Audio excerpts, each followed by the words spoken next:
मित्रांनो, भारतीय जनता पार्टीने विधिमंडळाच्या अध्यक्षपदी पुन्हा एकदा राहुल नार्वेकर यांना बसवण्याचा निर्णय घेतलाय। 2.5 वर्षानंतर भारतीय जनता पार्टी सत्तेवरती आल्याच्या नंतर भाजपने पहिल्यांदाच विधानसभेचे आमदार झालेले राहुल नार्वेकर यांची निवड ह्या पदावरती केली होती।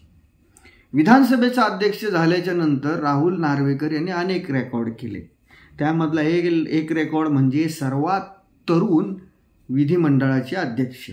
त्यानंतरचा आणखी एक रेकॉर्ड म्हणजे राहुल नार्वेकर हे विधानसभेचे अध्यक्ष असतानाच त्यांचे सासरे आणि राष्ट्रवादी काँग्रेस पक्षाचे नेते रामराजे नाईक निंबाळकर हे विधान परिषदेचे अध्यक्ष होते। असा हा दुर्मिळ योगायोग बहुधा महाराष्ट्राच्या राजकारणामध्ये पहिल्यांदाच राज्याने बघितला होता। आणि आता त्याच राहुल नार्वेकर यांच्यावरती भारतीय जनता पार्टीने पुन्हा एकदा विश्वास ठेवलाय। 8 तारखेला राहुल नार्वेकर यांचा अर्ज भरण्यात आला। राहुल नार्वेकर यांचा एकमेव अर्ज आलाय, कारण भारतीय जनता पार्टीकडं जे आपण बहुमत बघितलं तर एवढ्या मोठ्या बहुमतासमोर समोरच्या पक्षाकडून अर्ज येणं याची शक्यता जवळपास नव्हतीच, आणि तसंच झालं। आणि सोमवारी म्हणजे आज 9 तारखेला राहुल नार्वेकर यांची निवड विधिमंडळाच्या किंवा विधानसभेच्या अध्यक्षपदावरती होणार आहे। आपण आज ह्याच राहुल नार्वेकर यांचा राजकीय प्रवास समजून घेऊया। मित्रांनो, राहुल नार्वेकर जे आहेत हे पेशाने वकील। अनेक नामांकित कंपन्यांसाठी, संस्थेसाठी कायदेशीर सल्ले देण्याचं काम हे राहुल नार्वेकर करत असत। अशातच शिवसेनेची कायदेशीर बाजू मांडण्याचं काम सुद्धा राहुल नार्वेकर करत होते। कालांतराने आदित्य ठाकरे यांच्याबरोबर त्यांची चांगली मैत्री झाली आणि त्यांची शिवसेनेच्या प्रवक्ते पदावरती निवड झाली। त्यानंतर ते आदित्य ठाकरे यांच्याबरोबर युवा सेनेचं काम करू लागले, पण शिवसेनेत काही त्यांचं मन रमलं नाही। त्यानंतर त्यांनी 2014ची विधानसभेची निवडणूक, लोकसभेची निवडणूक मावळातून राष्ट्रवादी काँग्रेस पक्षाच्या तिकिटावरती लढले, पण 2014च्या निवडणुकीमध्ये राहुल नार्वेकर यांचा पराभव झाला। त्यानंतर राष्ट्रवादी काँग्रेस पक्षाने राहुल नार्वेकर यांना विधान परिषदेवर घेतलं 2014ला। पण 2014ला राहुल नार्वेकर हे राष्ट्रवादी काँग्रेस पार्टीकडून जरी विधान परिषदेवर गेले असले, पण 2019ची जी विधानसभेची निवडणूक झाली त्या निवडणुकीच्या आधी राहुल नार्वेकर यांनी ऐन वेळेस भारतीय जनता पार्टीमध्ये प्रवेश केला। 2019ला भाजपमध्ये प्रवेश केल्याच्या नंतर भारतीय जनता पार्टीने त्यांना राज पुरोहित यांचं तिकीट कापून राहुल नार्वेकर यांना कुलाब्यातून विधानसभेची उमेदवारी दिली।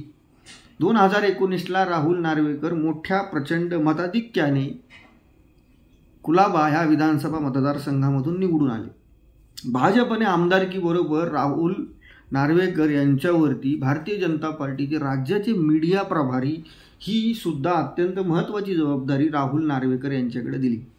त्यानंतर 2.5 वर्षानंतर सरकार आल्यानंतर त्यांना सर्वात तरुण विधिमंडळाचा, विधानसभेचा अध्यक्ष करण्याचं काम भारतीय जनता पार्टीने केलं। त्यानंतर मित्रांनो, 2024च्या आता झालेल्या विधानसभेच्या निवडणुकीत सुद्धा भाजपने त्यांच्यावरती विश्वास ठेवला आणि त्यांना पुन्हा एकदा कुलाबा या विधानसभा मतदारसंघामधून भारतीय जनता पार्टीने उमेदवारी दिली। आणि त्यांनी सुद्धा भाजपचा हा जो विश्वास आहे तो विश्वास त्यांनी सार्थ ठरवला आणि पुन्हा एकदा ते 2024ला सुद्धा कुलाब्यातून प्रचंड मताधिक्याने निवडून आले आणि पुन्हा एकदा त्यांना विधिमंडळाच्या, विधानसभेच्या अध्यक्षपदाची माळ सुद्धा पुन्हा एकदा त्यांच्या गळ्यामध्ये पडली। राहुल नार्वेकर यांच्या रूपानं महाराष्ट्राला सर्वात तरुण विधानसभेचा अध्यक्ष हा भेटला होता। राहुल नार्वेकर यांची जर कौटुंबिक पार्श्वभूमी जर आपण बघितली तर राहुल नार्वेकर यांचे जे वडील होते हे यांचे वडील अनेक वर्ष अपक्ष म्हणून मुंबई महानगरपालिकेमध्ये निवडून यायचे। त्यानंतर सध्याच्या परिस्थितीला राहुल नार्वेकर यांचे बंधू आणि त्यांच्या भाऊजाई हे दोघं सुद्धा मुंबई महानगरपालिकेमध्ये भारतीय जनता पार्टीकडून नगरसेवक होते। म्हणजे शिवसेना, राष्ट्रवादी काँग्रेस पार्टी आणि भाजप असा 3 पक्षांचा राहुल नार्वेकर यांचा राजकीय प्रवास राहिला आहे। भारतीय जनता पार्टीकडून दक्षिण मुंबई या लोकसभा मतदारसंघामध्ये सुद्धा राहुल नार्वेकर यांच्या नावाची चर्चा होती. पण हा मतदारसंघ शिवसेना शिंदे गटाला सुटला आणि इथून यामिनी जाधव यांनी लोकसभेची निवडणूक लढली होती आणि त्या निवडणुकीमध्ये यामिनी जाधव यांचा पराभव झाला. पण सुरुवातीला भारतीय जनता पार्टीकडून राहुल नार्वेकर ही लोकसभेची निवडणूक लढण्यासाठी इच्छुक होते आणि आज त्याच राहुल नार्वेकर यांच्यावरती भाजपने पुन्हा एकदा विश्वास दाखवला आणि त्यांना पुन्हा एकदा विधिमंडळाचं अध्यक्ष केले. पण राहुल नार्वेकर यांच्यासाठी ही टर्म जी असणार आहे 2024 पासून पुढची ही सोपी नसणार आहे. कारण पहिल्याच दिवशी म्हणजे 7 डिसेंबरलाच विरोधी पक्षांनी विधिमंडळामध्ये गोंधळ केला. EVMच्या नावाने त्यांनी गोंधळ केला आणि त्यांनी बायकॉट केलं. शपथविधीवर त्यांनी बायकॉट केलं. त्यानंतर दुसऱ्या दिवशी त्यांनी शपथ घेतली. तो विषय वेगळा आहे ना, पुढाऱ्यांवरती विश्वास ठेवायचा नसतो. पण विरोधकांनी पहिल्याच दिवशी आपली टेंडन्सी जी आहे ही दाखवली आहे की आम्ही ह्या वेळेस जे विधिमंडळाचे जे पुढचे सेशन होतील त्यामध्ये आम्ही सरकारच्या नाकामध्ये दम करू आणि विरोधकांना आणि स्वपक्षीयांना या सर्वांचं समन्वय घडवून विधिमंडळ किंवा विधानसभा व्यवस्थित चालवणे ही राहुल नार्वेकर यांच्यावरती जबाबदारी असणार आहे.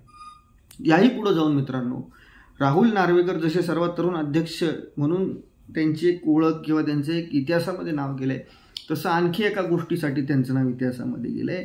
ते म्हणजे राष्ट्रवादी काँग्रेस पक्ष आणि शिवसेनाच्या फुटीनंतर जो सुप्रीम कोर्टाने किंवा इलेक्शन कमिशन नंतर जो निर्णय महाराष्ट्राच्या विधानसभेच्या अध्यक्षाच्या हातामध्ये होता आणि त्या निर्णयाचं जे न्यायनिवाडा करण्याची जबाबदारी ही राहुल नार्वेकर यांच्यावरती होती आणि राहुल नार्वेकर यांनीच यामध्ये एकनाथ शिंदे यांना, शिवसेना हा पक्ष एकनाथ शिंदेंचाच आहे हे राहुल नार्वेकर यांनीच सांगितलं होतं. आणि या घटनेमुळे सुद्धा म्हणजे एकेकाळी ज्या पक्षामध्ये राहुल नार्वेकर यांनी काम केलं, जे एकेकाळी त्या पक्षाचे प्रवक्ते म्हणून काम केलं, ज्या पक्षाची कायदेशीर बाजू मांडली, तोच पक्ष खरा कुणाचा याचा न्यायनिवाडा करण्याचं कामसुद्धा त्यांच्याकडे झालं होतं.